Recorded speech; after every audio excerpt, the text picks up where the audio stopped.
All right, everyone, and we might get started. So our next session is a workshop session on preparing carers and families for an NDIS plan. So I guess we've just had our carers panel and heard the experiences of carers from different parts of Australia about what they hope will happen in the NDIS, what their dreams and aspirations are for their loved one.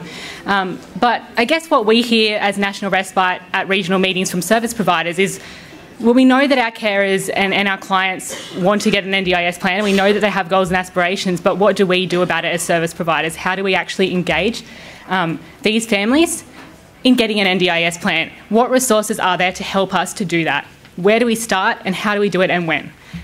So I guess today's presentation was the basis of many regional meetings where this problem kept coming up. What do service providers do? Where do they go? What resources are there? So we formed a working party on services preparing families. So that working party was formulated with services from the trial sites, services from non-trial sites, and also from members of ARAFME New South Wales, and Sarah Judd from Carers New South Wales was also on the working party. The idea of this working party was to try and come up with a resource table that would map what steps services can take to prepare their families and their clients for an NDIS plan, and what resources are already out there to do that, and also what resources could be made or what gaps there are to actually fill to help prepare families. So that's what I'll be talking about to start off today's workshop, and then Sarah Judd from Carers New South Wales will be sharing with us some of the resources that Carers New South Wales have gathered and also worked on to prepare, I guess, carers within Australia for an NDIS plan. How does this work? It's working. Sorry, is the PowerPoint?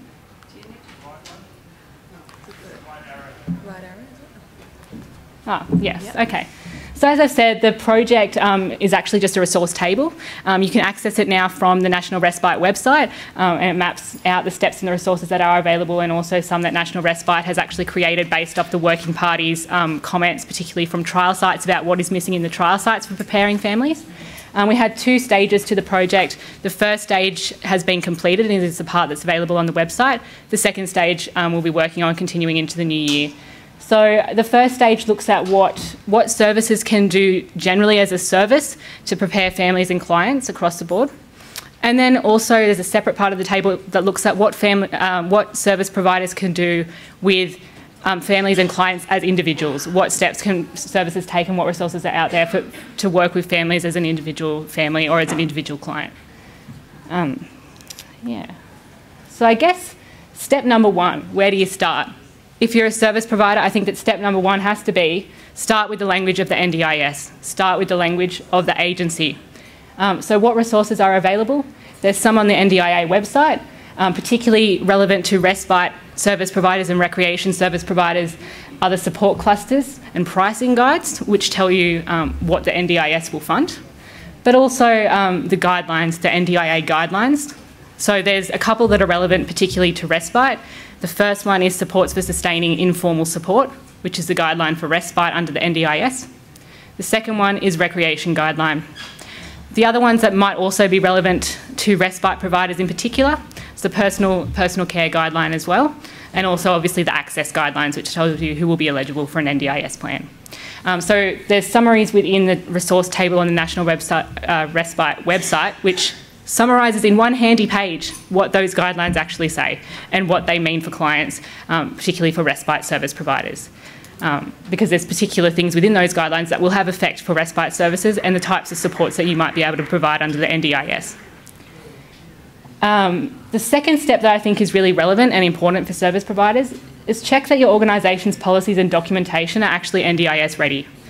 So again, the NDIA website now has a number of resources around getting your policy and documentation up to scratch. Some of those are service agreement booklets and examples, how you might actually have a conversation with families about a service agreement and what it looks like. But we've also added to the NDIA resources, resources from the trial sites, from Barwon and from Hunter, examples that are de-identified service agreement examples from actual real-life respite services that are particularly small to medium-sized not-for-profits as well. And we also have de-identified client referral forms within the resource table which ask NDIS relevant questions within the referral form, just so that you can check that you're NDIS ready as an organisation. I guess in terms of preparing individual clients and families, this is the nitty-gritty, what everyone wants to know, and it's a little bit harder because resources were scattered and they were also thin on the ground.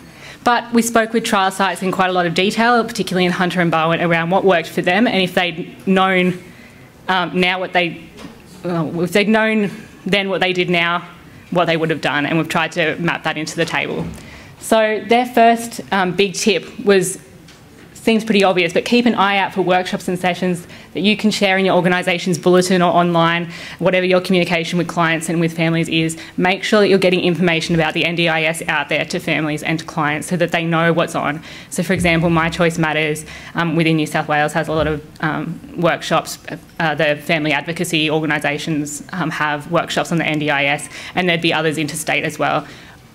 We have tried to map by state what organisations are doing what workshops, but obviously it's not a comprehensive table, and we're willing and always eager to have feedback on what we can add and how we can expand the table. So it's grouped nationally and by state, and there are things going on all the time that you could be advertising within your organisation to your clients and to your families. The second step that trial sites identified as being really, really important is actually creating a new role within the organisation for an NDIS liaison officer or an equivalent who can assist families to prepare and understand supports. So whether or not that means that you create an entirely new position within your organisation, or whether or not you restructure an old one so that it incorporates liaising with families around NDIS plans, it's really vital that you do so. So that part of the table, we're currently developing case studies with trial sites and what they've done around NDIS support for families, just so that we can give you guys some case studies of, you know, what does the position look like, what qualities do we look for, how do we make it work for our organisation, especially if we're a small provider. So that will be ready by the new year. Then we start getting into the really detailed stuff, and this is where it's really important that you actually have somebody who's in charge of looking at NDIS plans. So the biggest suggestion most stressed suggestion from the Hunter and from Barwon trial sites is that you actually have phone or face-to-face meetings with your clients and families about what their goals and aspirations are for the NDIS, and what their supports are now and what they want them to look like in the future. So there's a whole group of different NDIA-related resources around that, but they're quite scattered across the website, and it was a bit hard to find them all. So we've got them all in one place now. There's an adult and a children's checklist on preparing for the planning process. There's also an easy English version for people with disability, and there's cold background versions in different languages as well that you could distribute to the clients and families and talk through with them in a face-to-face or a phone meeting. And there's also examples within our resource table from service providers in the trial sites that looks at service provider created booklets where providers ask questions about what your supports look like now, what do you want them to look like in the future, and what goals and dreams and aspirations do you have that you want to see reflected in an NDIS plan.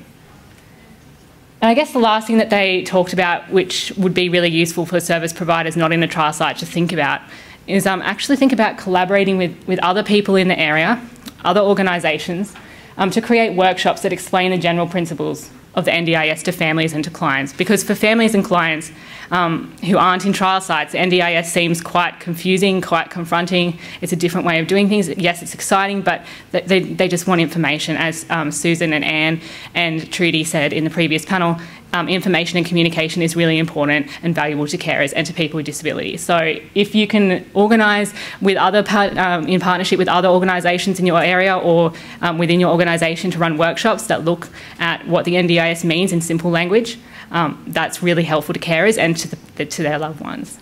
And so we have an example NDIS plan that you can look at within the resource table to show you how you might actually structure a workshop around what is the NDIS, what is the planning process, and what is the plan. And then those other resources from the NDIA website and from trial sites around asking support-based questions and goals and aspiration-based questions would also be useful if you're putting together a workshop. So I guess there are some possible resource gaps that we identified as we put this table together. So the main ones that I wanted to point out in terms of being resource gaps are cold communities. I guess I struggled to find resources that were tailored towards cold communities, carers within those communities and people with disabilities within those communities. I also had a bit of trouble finding psychosocial disability, I guess, tailored resources around preparing families for an NDIS plan. which could just be because it's relatively new that psychosocial disability has been considered in scope for the NDIS, and there's still a lot of work being done by MHCC and Mental Health Australia around what that will look like, and by the agency around what that will look like. But that is a potential gap where it's going to be difficult to find the resources. And I guess the last main one that I saw was I could find quite a bit of resources for preparing families within New South Wales and the ACT, but I found it a bit harder to find some interstate, which is because I'm from New South Wales. So if anyone has any feedback around where I might go to find these resources, always eager to add to the table. It's a work in progress. We want to keep building it up so that it's really useful for service providers to actually prepare their families, because that's the ultimate aim, is that we want families to be prepared and we want them to be confident when they go in for their planning meeting. So any feedback is very welcome. Thank you.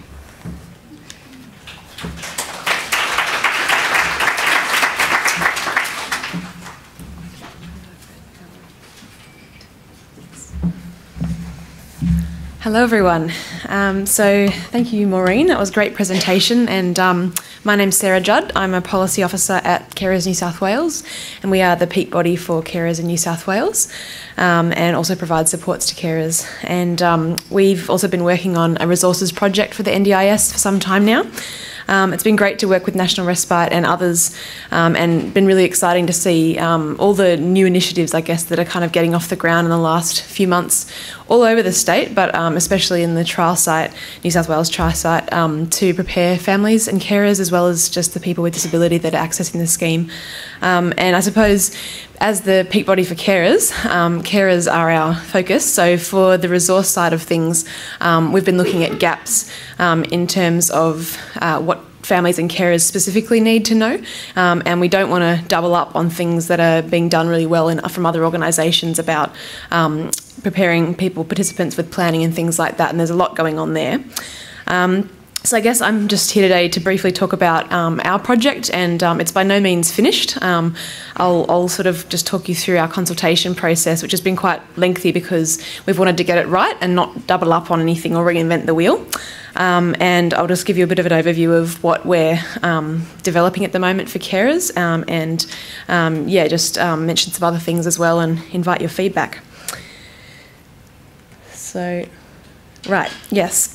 So we really wanted to be thorough about our consultation in developing these resources, because we wanted to make sure that our focus was on carers' needs, since that's our remit, and we wanted to ensure that we weren't just sort of guessing what things carers needed, but we actually wanted to hear from carers. We wanted to hear from people in the trial site, both carers and service providers, about what the gaps were essentially, and to ensure that the resources were addressing those gaps and were also the most useful and well expressed that we could get. So these are a little bit out of order actually, but if you'll bear with me. A number of consultation initiatives that we've taken over the past year or so, and the first one of those, I guess, was just our ongoing consultation with carers and service providers through our everyday work, essentially. And as on the policy team, we have a lot of contact with carers and service providers that lodge with us issues that they want to talk about, and we've had a number of people contact us about issues with the NDIS, and just sort of helped us understand what's going on in the trial site, as well as just as we've met with other service providers at various forums and events. We also have been, I also mainly have been really thoroughly looking through all the existing resources, really trying to keep tabs on what kind of things are out there, what's available, whether it's of use to carers, and just looking at what's existing. Third, we did some surveys last year of Carers New South Wales staff and of our care representatives, which is a program that we have of carers within our organisation. And we asked them, what would you want to know about the NDIS, and what form would it be useful to have that in? So that was helpful. We also ran a resource consultation in Newcastle in April, which brought together a number of different carers and service providers, basically just asking them what's available, what have you found helpful in the Hunter, what else do you think needs to exist for carers, and if we were to develop resources, what should they be like? And that was really, really, really helpful for us, and also gave us a network that we've been continuing to have contact with and has been continuing to grow, of people in the Hunter that are able to give us feedback on our resources. And so we've been developing our resources for most of this year and just putting them through quite a rigorous to and fro with those people to get their feedback on the drafts, which is why our drafts sort of are still in draft and hopefully should be finished shortly. Just also, we've also heard through our carers survey, 2014 carers survey, which is a biennial survey we do of carers. The report has recently been published. If you're interested in a hard copy of that or the link to that, please let me know later and I can tell you about that. So through all these different initiatives, we've tried to get quite a good idea of what carers are looking for. Maureen mentioned some gaps that they've found with resources. This is not all of the gaps by any means, but some of the key things we found from our perspective were plain language explanation of key terms and concepts from the NDIS and person-centred approaches in general. A lot of the people we've spoken to have said it's too hard to understand what these documents are on about.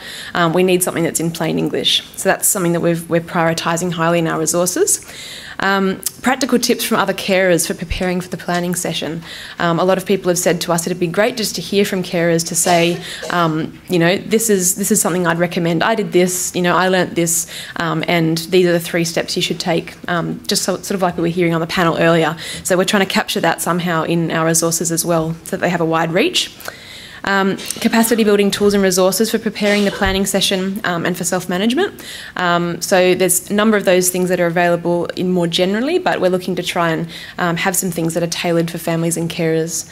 And also information about carers' entitlements and self-advocacy principles, and this is something obviously that's quite niche to our area because we're looking at representing carers, and so we've been very focused at looking at where carers do stand in the NDIS so that we can understand and therefore inform carers about what they can expect to receive in terms of support for themselves, what they cannot expect to receive, and how they can negotiate that and be good self-advocates. And so one of the things that's informed that, I suppose, for us has been we've recently published a issues paper on the NDIS, which has been largely informed by both carers' experiences and also our analysis of how carers fit in the NDIS. It's New South Wales focused, and that's the NDIS 1 year in, which is this new issues paper. Also, if anyone's interested in that, I have a number of hard copies. We also have that on our website, but that's been really informing what we've been doing as well. So just to kind of overview the resources, I guess, the first thing that is actually ready at the moment is our website. We now have a web page on the Carers New South Wales website, and it shows up there how you can access that. So under carersnewsouthwales.org.au, advice for carers and NDIS. What we've attempted to do there is to put all the external resources that we've found to be of use to carers in one place. As Maureen was saying earlier, there's a lot of great stuff out there. The NDIA has some fantastic stuff, but it's hard to find, it takes time. We wanted to short circuit that and enable carers to just be able to know what would be useful for them immediately, find it in one place. So that website, there were a couple of glitches earlier this week. I think as of this afternoon, tomorrow, it should be really ready to go, but it's just a whole bunch of different resources at this stage, just external resources, largely NDIA fact sheets and things, just linked to them to help people navigate those and know what's available. On that website, you'll also see coming soon a number of different fact sheets that we are developing. A number of these have been in draft form for a while, but we're just wanting to get a lot of feedback from people to ensure that they're just right. And the fact sheet topics, just to let you know what we're thinking of doing. So what is the NDIS? An introduction kind of for carers from a carer perspective. Where do carers fit? A fact sheet that looks at where carers fit in the NDIS legislation and operational guidelines, but in a non-legal jargony way to help carers understand what their rights are when they approach the NDIS with the person they care for. How can carers prepare? So a fact sheet that just kind of gets some really practical steps about how carers can prepare, a lot similar to what Maureen was saying. All those also the NDIS checklist, should skip that, which is kind of going to be one of the linchpins of this, which will be a document that we hope carers can actually use to go through themselves before going to a planning session with the person they care for, to help them not only prepare for the planning of the participant, but to just really ensure that they have an understanding of their role in that. And so that's very close to being finished as well. And those 4 are all imminent, just kind of in the final stages. Other fact sheet possibilities you can see there, and we'll be developing those once we've got the first few done. But these are essentially what we saw as the topics that we needed to address for carers specifically. I guess just I thought something that might be useful given what we've been speaking about in terms of how carers can prepare. We've been talking about service providers. Some of the findings about what carers are finding difficult in the Hunter trial site are mentioned in our issues paper, the NDIS 1 year in. And so we're hoping to address those things. And essentially, I think some of the key ways that carers can prepare for the NDIS is to think about what supports are currently in place for the person they care for, including what support they provide as a carer. Really important to just get your head around the whole support structure and whether it's adequate, so that can be communicated. Also, the question of can you keep caring as you are is a really important thing that features in the NDIS operational guidelines. And we really encourage carers to think, can they keep doing what they're doing? And if not, what help do they need? Because that's something that they will be able to communicate. And while there are limitations on what support carers might be able to get in terms of funded supports, which is outlined again in our paper if you're more interested in those issues, we're still encouraging carers to be aware of their needs and to voice them. Otherwise as well, being prepared for what to expect out of the planning session, and just being informed and really using all the resources at their disposal to plan for the meeting. And hopefully, that'll be a role that our resources play, as well as the resources from service providers. So that's just kind of a rush through. I'd really welcome your feedback about our resources. I've got a bunch of cards here. Welcome to talk to you after. Those are my contact details. And once again, just a plug for our NDIS issues paper to understand just carers' experiences in the trial site, and our carer survey report as well, just to get an insight into both the positive and negative experiences that some people are having and how we can address those from a resource perspective. So thank you.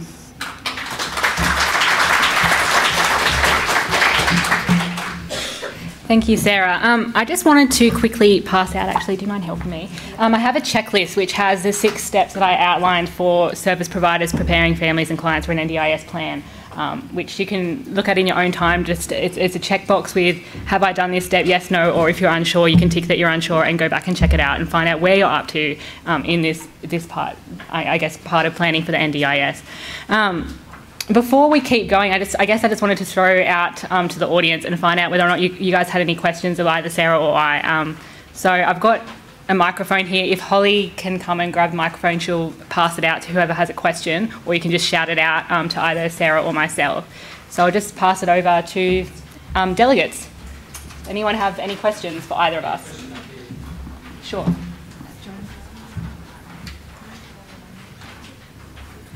Do you want to just shout it out? That's all right. I was just wondering what you found in the way of care resources for Indigenous people. With particular services that I'm involved with have a substantial number of Indigenous people that we work with, and I was just wondering what you found. That's another area. I didn't put that on the slide, but I should have done. So thanks for your comment. So there is very little.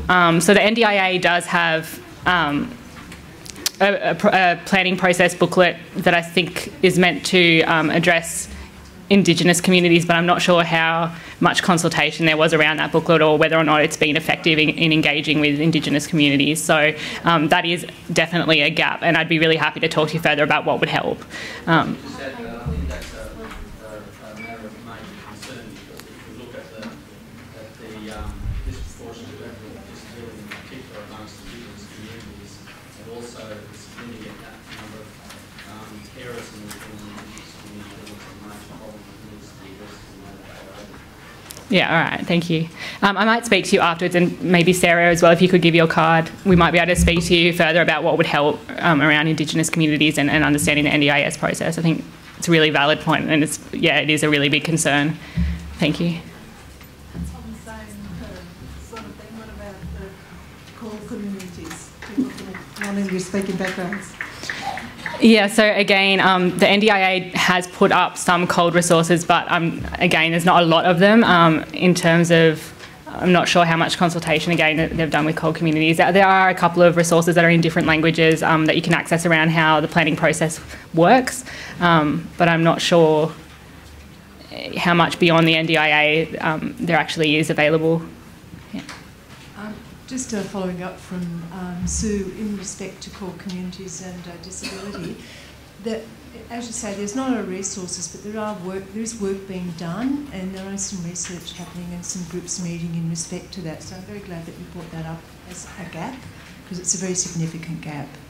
Yeah, thank you.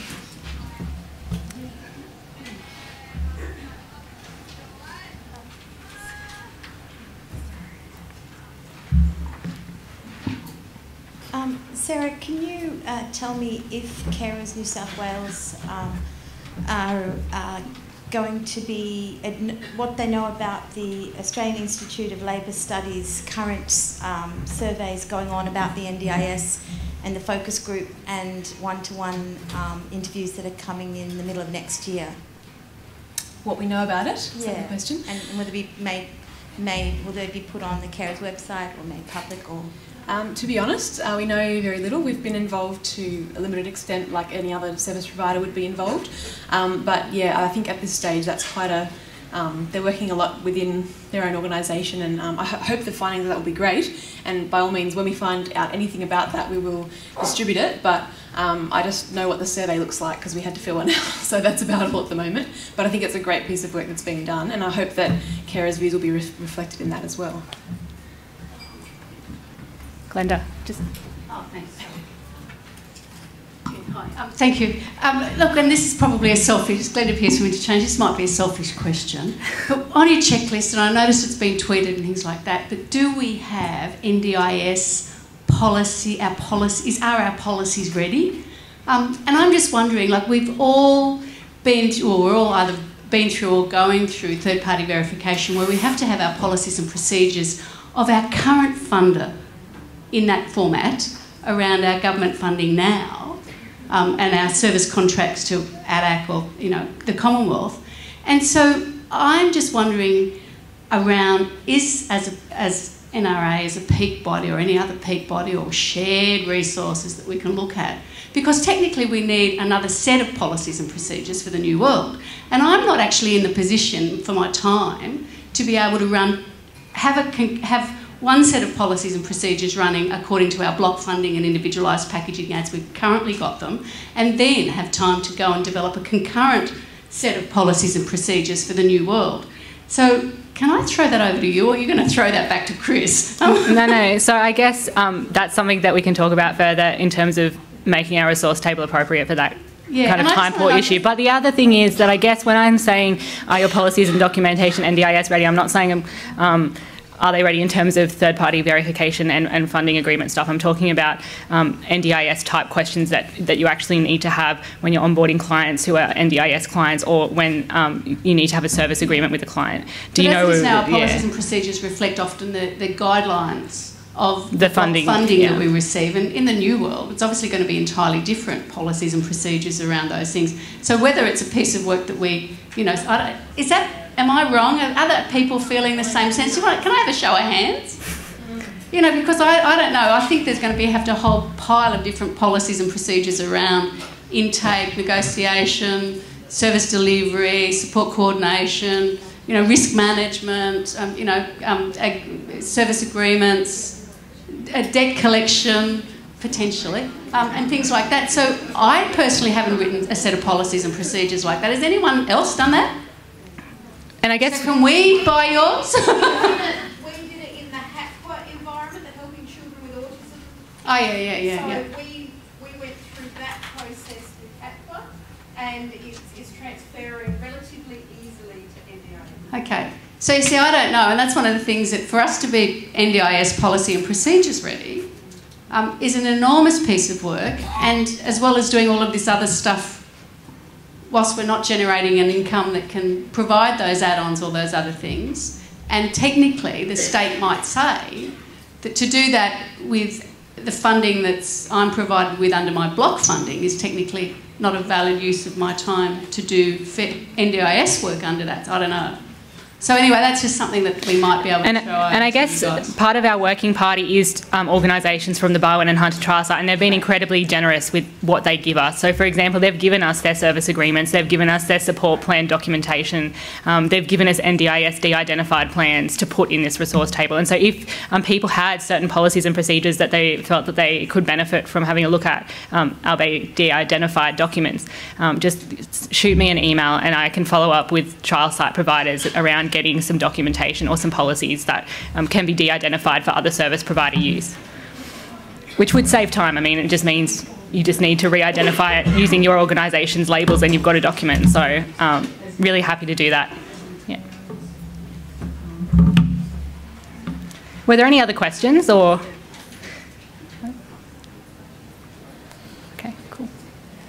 All right, so I guess the final slide that Sarah and I had was actually around getting some feedback from the audience. So we've already got a little bit from Glenda and from some other people in the room around the cold gap and also the Indigenous community gap in resources. But neither Sarah or I and the people that we work with are infallible, and we're not perfect.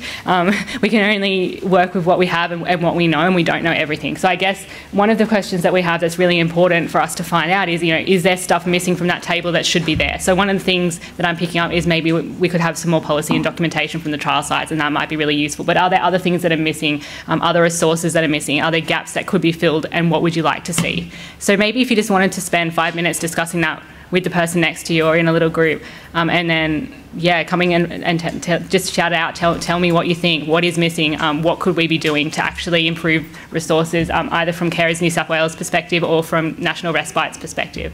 So if you just want to discuss that amongst yourself.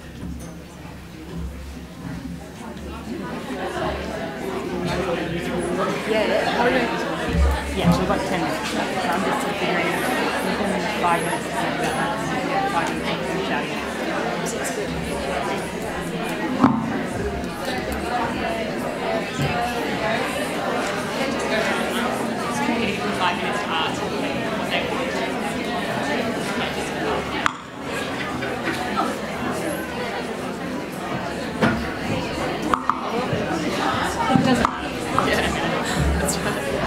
Some people, I think there's really people that actually in their brain are like, especially the afternoon. I know, but it's sort of hard. A lot of this stuff's hard because it requires people to actually, like, they can listen all they like, but they actually have to do stuff. Like you can make a sort of an argument for it, but at the end of the day you have to do stuff. So, like, for example, service providers already have policy documentation. It actually doesn't say that in front of them.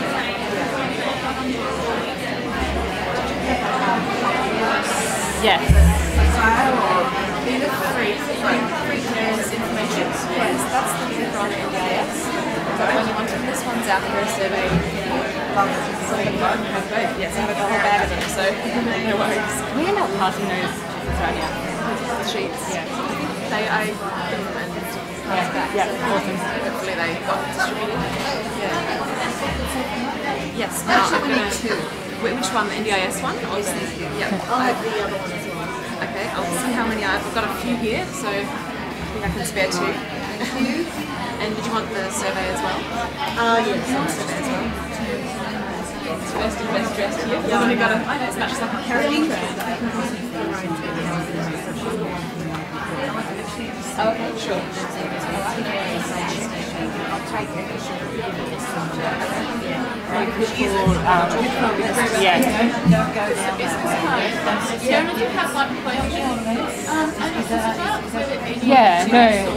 I guess it's just trying to make sure the resource sticks to preparing families and clients. I mean, we could have pitfalls of preparing families and clients. Would that help? And then planning stage chapters and all that kind of thing. It seems to be talking a lot about things that things that happen with respect to science, but from the absolute anything like this is what my parents are asking. stuff. Some of them are inclined to go to the Yeah. side, and I think So, yeah.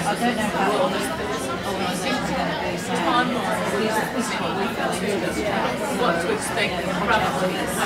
But maybe, I mean, that's something we can try anyway. We can have a go. Yeah, you can have a go. Yeah, all right, thank you. I'll put it down. They get more confident what we say. Yeah, we have translate summaries for now hookups on the website if you want to look at those as well.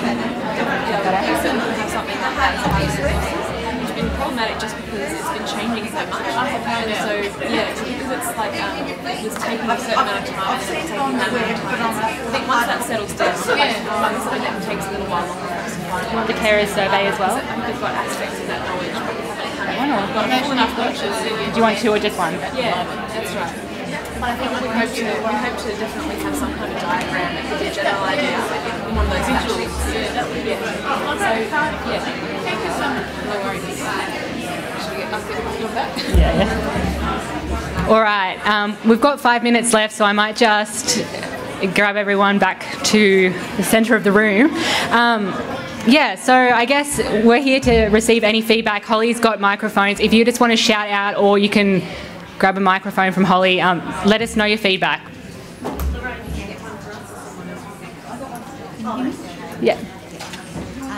I'm from Alzheimer's Australia, New South Wales, and I work as a key worker with the Younger Onset Dementia Key Worker Program. So I haven't heard much about dementia so far, but my clients are going to have to be supported through the NDIS, and I'm wondering if that's a gap in the resources that are being developed, and putting up my hand to liaise with both of you around developing resources that are suitable for people with dementia and their carers and all of the other stakeholders involved in supporting a person with younger onset dementia.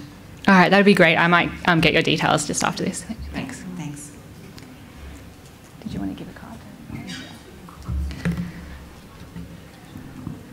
Something around supporting people to move out of home, and to move out of institutions, because I've been to a few disability services and who've done a lot of person-centred planning with their client group, and nearly every client says, I want to move out of my parents' home, I'm in my 40s, so how do we support them to do that? It's a really big issue. Can I just add on to that issue as well? Yeah, sure. How are we going to structure our questions, and so that somebody who needs to live in supported accommodation, how is it not going to be the same old little institutional box that it is now? Like, how is it really going to be person-centred, meet their needs, help them to live as an individual in the community, rather than just in another white box with a white van out the front and they all go to bowling on a Monday night? Like, how does that really, really get to happen? I think, that's a matter for individual organisations when you're going through the person-centred process. And the planner, the NDIA planner. But in terms of the actual resources that Carers New South Wales and National Respite have worked on, it's all about what service providers can do to prepare families for an NDIS plan. So I guess you guys know your clients and you know your families really well. And so it's just a matter of finding ways to communicate to that client, or finding ways to talk to them about what is their goal and aspiration for the future. And goals and aspirations look different for different people. So they can be small goals to us, but there might be really big goals to the client. And it's just digging down into that and then finding out how can we support that into a plan. Yeah, sure. Yeah, I had a comment on that as well. I think something that we've picked up in hearing from carers has been that in sometimes the being able to hear someone else's experience of a good model is the best way. And I know I've heard of a couple of really good examples where organisations have pulled together carer networks that are sharing the journey of planning those kinds of situations. And I know a number of good case studies where people are trying kind of exciting things. And so I guess that's one way as well forward in terms of resourcing people, is giving them stories of what's worked to help them thinking about how that might happen. So that's just one idea too. So would you have those stories on your website? I think, they're not, so the stories that I've heard have mainly been in other contexts. Like I know there's been some in the ACT. There's one famous one in the ACT that's been really well done. I could, if you come up and get to me later, I can write a list.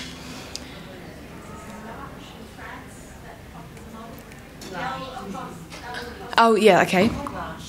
Yeah, an organisation. Yeah, we haven't got specific things from our organisation, but I've heard of a number of different examples. And what I could do is, if you come up and get the card, I can send you a list of the ones that I know of as just a starting point. Yeah. But could they be a resource though? Could we have a collection of those that are added to as the resource? So you've got 25 examples so that we could show them to families and carers when we're doing a workshop.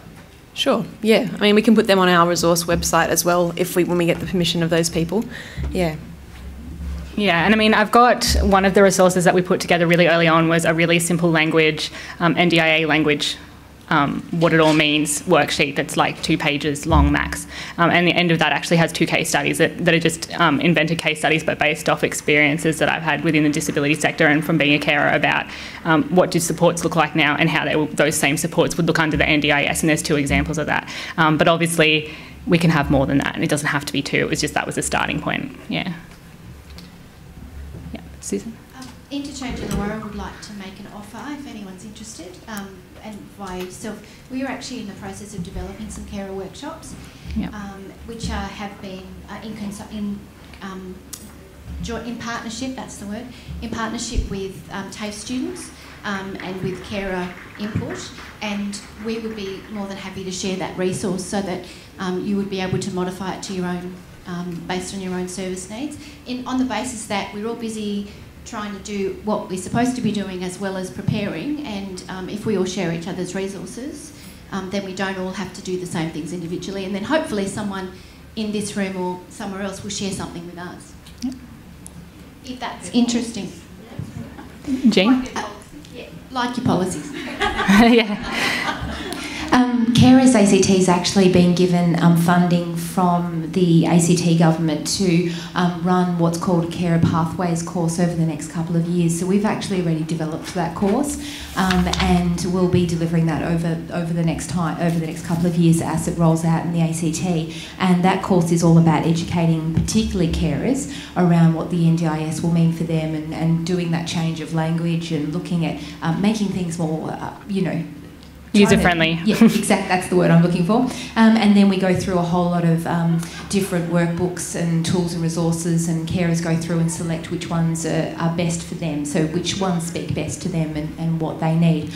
But as part of that contract, we've also been asked to select what will be peer skilled facilitators who will be carers who will then be able to be champions and be able to share their story and their journey with other carers as they go through the process. And we're hoping to have on our website in the next couple of weeks some of those stories, so some of those interviews with those carers and looking at those interchanges. And I know Carers Australia has been funded to do the same thing with the peer facilitators across the country, except for the ACT because it's slightly different. All right, thanks, Jane.